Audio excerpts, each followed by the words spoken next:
I'd like to start off today by having you all draw a perfect circle. So you should have a fan or some paper and a pen. Draw a circle, a perfect circle. Do we have any perfect circles yet? This is mine. It's not perfect. I wish I had connected the dots at the top. It's a little bit wonky. That's okay. I'd like you to take a look at your circle and think, do I have the urge to erase it? Do I wish I could have started over? Maybe some of you already started over. Now I'd like you to take your circle and draw a few more lines around it. It should look something like this. Now take a look at your circle. Hold it up in front of you. Those big glaring imperfections that made you want to start it over, do you see them anymore? I don't. I see a cute little scribbled circle just existing, living its life. And it's not so bad. This is the basis of the art of imperfection, the philosophy I live by as an artist. And this is also how I start every single one of my art classes that I teach. You see, perfection held me back from a lot of things for a large part of my life, specifically painting. When I was 12, I got an easel for Christmas. And I was so excited because I could finally be a real artist. I got art supplies and a brand new sketchbook. I remember going into my room, setting everything up, opening to the first page, and freezing. I had to put the perfect piece of artwork to start off this brand new sketchbook. And if I couldn't make it perfect, I'd ruin it. I wasn't worthy. I wasn't truly an artist yet, so I couldn't do it. So instead of learning and growing and practicing, I took everything and I put it on a shelf in my room. And I told myself, when I'm an artist, I will have these art supplies, and then I can finally use them. And those art supplies sat there for almost 10 years until I was in college, and I took a drawing class. And I finally gave myself permission to use those art supplies. And even then, I still didn't consider myself a true artist, because a true artist has a style. They have a voice. They have a meaning behind their art. And I didn't have that. But in my mind, I knew how to do it. It was a simple step-by-step process. Start with art school. Then try all the art styles, find the one that fits you best, and then be an artist. And it wasn't until 2020, when I finally sat down to find my style as an artist, that I realized it was definitely not a step-by-step process. See, I'd been trying all of the art styles up until this point. Watercolor, acrylic, oil, mixed media. I even tried painting with makeup, lipstick, mascara. Nothing was turning out good. I'd get halfway through a piece, and I would ditch it. It wasn't turning out the way I wanted. It wasn't perfect. So I turned to digital art, because digital art I could make perfect. I could nitpick every single tiny detail and line until it was exactly the way I wanted it to be. And those pieces were perfect.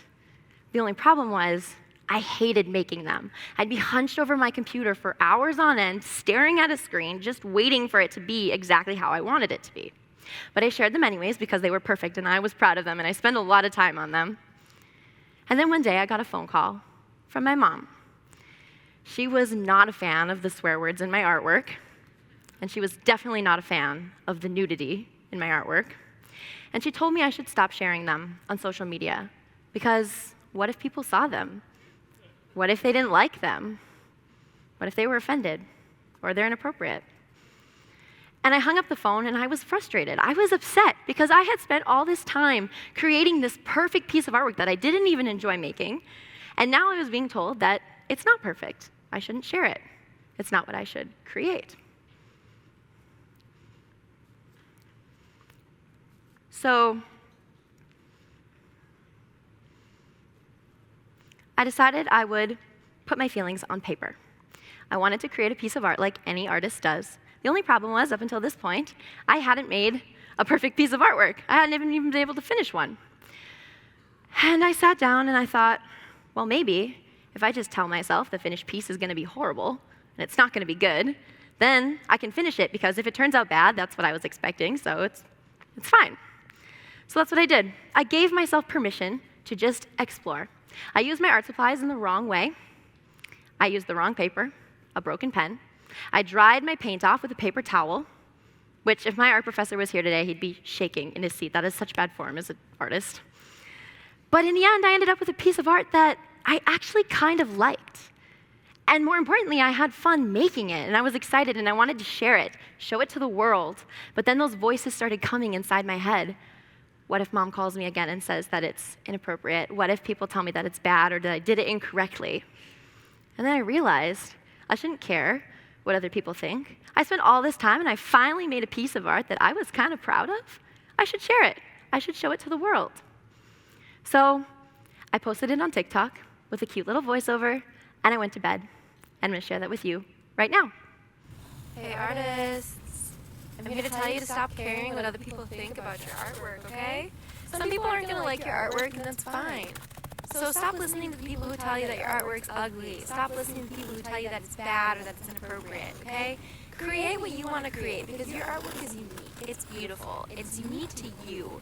If you want to create a middle finger like I am here, go for it. Make one. Why not? Post it out there. Show it to the world. Someone's going to love it. Someone's going to think it's beautiful and it's cool, and they're going to get inspired by it. And that's all you want to do, right?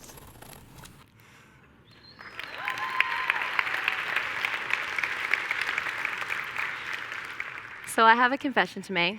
That voiceover, I did not believe it at all when I posted it. And it wasn't until the next morning I woke up, that video had 30,000 views and hundreds of comments from people not only complimenting my art in this style that I had just created, but the message.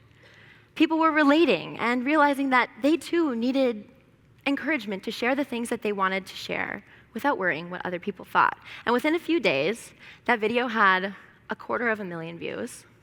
And now today it has almost 1 million. And of those 500 comments, 495 of them are positive. And it wasn't the positive feedback on this video that gave me encouragement to keep going.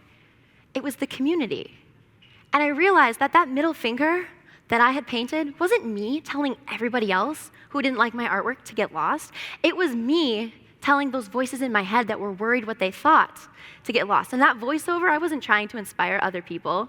I was trying to inspire myself, to encourage myself to truly share the things that I love.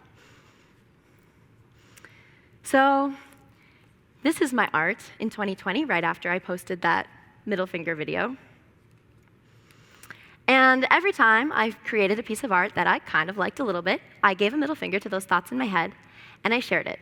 And I grew a little bit every day until I got to here. This is my art today. You can see the style is similar, but it's grown, it's evolved. And it's because I gave myself permission to explore who I was. And I took this idea and I enacted it in my life as well. This was me in 2020, right after I posted that middle finger video. And anytime I saw something I wanted to wear or an activity I wanted to try, I gave myself permission to explore it. I gave myself the middle finger, and I showed it to the world. So I know what you're thinking. Oh, this is me now. I skipped that. You can see me on the stage too, so. So I know what you're thinking. I'm not an artist. How is this applicable to me? So as you can see, I've implemented this in my life. And I looked back on my middle finger story and the things that helped me become who I am today, and I've put them into this, the middle finger method, what I want to share with you today. So I started with self-acceptance. I accepted the fact that my artwork wasn't going to be perfect, and there was going to be imperfection along the way, and that was fine. And we can do that with our life as well. We're not seeking to be this perfect version of ourselves. And there's going to be a lot of imperfections along the way, and that's okay. Then I gave myself permission to explore. I took everything I'd been taught, I threw it out the window, and I just created. And whether you're thinking about maybe changing careers or you want to try skydiving for the first time, it's just giving yourself permission to explore that. Look into what it would be like to change careers, the logistics of skydiving. And it's on a level between you and this idea. We're not sharing it with the world. We're just trying to find if it's something I even kind of like. And then, once you find something that you kind of like even a little bit, that's when you want to share it with the world. And that's the scary part. So that's when we want to give the middle finger to those thoughts in our head that are worried what other people think, because we've already decided this is something that we like. We gave ourselves permission to explore it, and we know it's something we like, so now we can share it. And then eventually you end up with unapologetic self-love. You can be who you are. Now, because I'm an artist, I'm a visual person, I created a diagram, and just like I thought with my art, you might think it's a step-by-step. Start with self-acceptance, give yourself permission, give yourself the middle finger, finish with unapologetic self-love. And just as I was wrong about my art, this is also wrong. It looks more like this. A big, crazy, perfectly imperfect scribble of all the things that make you you. So we start with self-acceptance. And this scribble, this is the path that we go on to find who we are, to find the things we love. And as we create this scribble, we give ourselves permission to explore the things we think we might like. And we're not going to like all of them, and that's okay. But then when our scribble intersects, that's a moment where we found something that we like. And we want to encourage ourselves to share it to the world. So we give ourselves the middle finger, and we do it. This is what I call a middle finger moment. And your first middle finger moment can be something teeny tiny, like ordering a new food at a restaurant when you've been ordering the same thing for 10 years, or wearing a pop of color to work when you normally wear black. It's scary, so it can be tiny. It's okay. Then as you continue on this path, on this scribble of your life, you'll come across another middle finger moment, and this one might be a little bit bigger than the last, but it might still be scary, and that's okay. And as we continue on, giving ourselves permission to explore the things we love, we find another middle finger moment, and then another, and then another, and then another. And all of these middle finger moments start to build. And we find ourselves with a scribble of all the things that start to make up who we are. And whether you're just starting your journey to find who you are, like I am, or you're rediscovering who you are, that scribble can grow and grow. And there's always room for more middle finger moments. And eventually, when you take a step back, that middle finger moment, that really big, scary one from the beginning, it doesn't seem so scary anymore. You wear that pop of color to work without even thinking about it. It feels so much like you. And if we take a step further back, we can see that all of these middle finger moments and these perfectly imperfect scribbles create a portrait of who we are today. Everything we love and everything we found out that we love so far. So this is a portrait of me. I call it a scribble lady. And it's got all my middle finger moments and my imperfections and a bunch of things that make me me. And if I create this portrait a year from now or 2 years from now, it's going to change. There will be more middle finger moments and more imperfections and maybe some different things that make me me. Who knows? And that's okay. The beauty is that it's not a step-by-step to finding who you are. It's a big, perfectly imperfect scribble of middle finger moments that are always growing and always changing. So I want to leave you with this in true middle finger fashion. Not everyone's going to like this talk. That's okay. Some people are going to think it's bad or that it was unapplicable advice, and that's fine. This is my story. It's unique to me, and I wanted to share it and put it out into the world. And the people who love it, the people who want to hear it, the people who need to hear it, will find it. Thank you.